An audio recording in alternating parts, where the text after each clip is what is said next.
ನಾವು ಮಾಡ್ತೀವಪ್ಪ ಅದು ಅನುಷ್ಠಾನಗೊಳಿಸ್ತೀವಿ ಅನ್ನೋಂಥ ಮಾತನ್ನು ಅದೇ ಕಾರಣ ಅಧ್ಯಕ್ಷರಾದಂಥ ಬಿ ಕೆ ಹರಿಪ್ರಸಾದ್ ಅವರು ಕೆಲವು ಶಕ್ತಿಗಳು ಸಂವಿಧಾನ ಬದಲಾಯಿಸುತ್ತೇವೆ ಎನ್ನುತ್ತವೆ.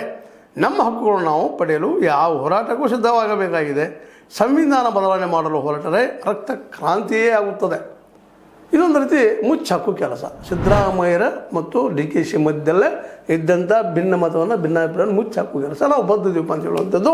ಮತ್ತು ಬಿ ಕೆ ಹರಿಪ್ರಸಾದ್ ಅವರು ಅವರೇನಪ್ಪ ಕಾಂಗ್ರೆಸ್ಗೆ ನಿಮ್ಗೆ ಗೊತ್ತದ, ಯಾವುದೇ ಪ್ರಸಂಗ ಬಂದರೂ ಕಾಂಗ್ರೆಸ್ ಹೊಡೆದು ಬೀಳಬಾರ್ದು, ಇವರಿಬ್ಬರು ತಿಕ್ಕಾಡದಲ್ಲೇ ಪೆಟ್ಟು ಬೀಳಬಾರ್ದು ಅಂತ ಕಾಳಜಿನೂ ಅವರಿಗೆಲ್ಲ. ಅದು ಸೂಕ್ಷ್ಮವಾಗಿ ಇದನ್ನು ಗಮನಿಸಿದಾಗ ಸಹಜವಾಗಿ ಇವತ್ತು ಈ ಸಿದ್ದರಾಮಯ್ಯರ ಮತ್ತು ಡಿ ಕೆ ಶಿ ಅವ್ರ ಮಧ್ಯದಲ್ಲೇ ಈ ಭಿನ್ನಮತ ಹೆಚ್ಚಾಗ್ತಾ ಇದೆ ಅನ್ನುವಂಥದ್ದು. ಅದಕ್ಕಾಗಿ ಈ ಒತ್ತಡ ತಂತ್ರವನ್ನು ನಮ್ಮ ಸಿದ್ದರಾಮಯ್ಯನವರು ಹಾಕ್ತಾ ಇದ್ದಾರೆ.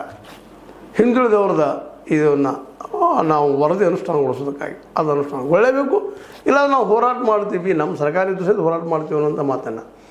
ಮತ್ತು ಇತ್ತೀಚೆಗೆ ನೋಡ್ತಾ ಇದ್ವಿ ನಾವು ನಿಧಾನಕ್ಕೆ ನಮ್ಮ ಏನಪ್ಪ ಅಂದ್ರೆ ನಿಮಗೆ ಗೊತ್ತದ ಈ ನಮ್ಮ ಏನಪ್ಪ ಇಬ್ರಾಹಿಂ ಅವರು CM ಇಬ್ರಾಹಿಂರವರು ನಿಮಗೆ ಗೊತ್ತು. ಈಗ ನಿಧಾನಕ್ಕೆ ಮತ್ತು ಸಿದ್ದರಾಮಯ್ಯಗಳು ವಾಲೋದು ಅವ್ರ ಮನೆಗೆ ಭೇಟಿಯಾಗುವಂಥ ಒಂದು ಪ್ರಸಂಗವನ್ನು ನಡೆಸ್ತಾ ಇದ್ದಾರೆ. ಇದರಿಂದ ಏನು ಅನ್ನಿಸ್ತದಪ್ಪ ಅಂದ್ರೆ ಸಿದ್ದರಾಮಯ್ಯನವರ ಮುಂದಿನ ನಡೆ ಏನು?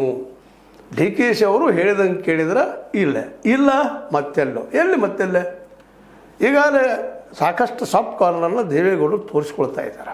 ಹೌದಪ್ಪ ನಮ್ಮವರವರು ಎಚ್ಚರಿಕೆ ಸಹಿತ ಹೌದು ನಮ್ಮವರಪ್ಪ ಅವರು ಅನ್ನುವಂಥ ಮಾತನ್ನು ಅಲ್ಲಲ್ಲೇ ಮಾತಾಡೋದನ್ನು ಗಮನಿಸಿದಾಗ JDS ಕಡೆ ಹೋಗ್ತಾ ಇದ್ದಾರೆ, ಅಥವಾ JDS ಬಲಪಡಿಸುವಂಥ ವಿಚಾರ ಮಾಡ್ತಾ ಇದ್ದಾರೆ. ಇದು ಸಹಿತ ಕಾಂಗ್ರೆಸ್ಸಿಗೆ ಒಂದು ರೀತಿಯಿಂದ ಏನಪ್ಪ ಅಂದ್ರೆ ಅಪಾಯದ ಮುನ್ಸೂಚನೆ ಅನ್ನೋದನ್ನು ನಾವು ಇಲ್ಲಿ ಮಾಡಲಿಕ್ಕೆ ಆಗೋದಿಲ್ಲ. ಯಾಕಂದರೆ ಮೂಲತಃ ಸಿದ್ದರಾಮಯ್ಯನವರು BJPಯ ಅದರಲ್ಲೂ ಸಮಾಜವಾದಿಯವರು, ಹೀಗಾಗಿ BJP ಜೊತೆ ಹೋಗೋದಂತೆ ಕಷ್ಟಕರ, ಅಸಾಧ್ಯ. ಇನ್ನು ಉಳಿದದ್ದು ಏನಪ್ಪ ದಾರಿ ಅವ್ರಿಗೆ ಅಂದರೆ ಈ ಕಾಂಗ್ರೆಸ್ ನಿಂತ್ಕೊಂಡು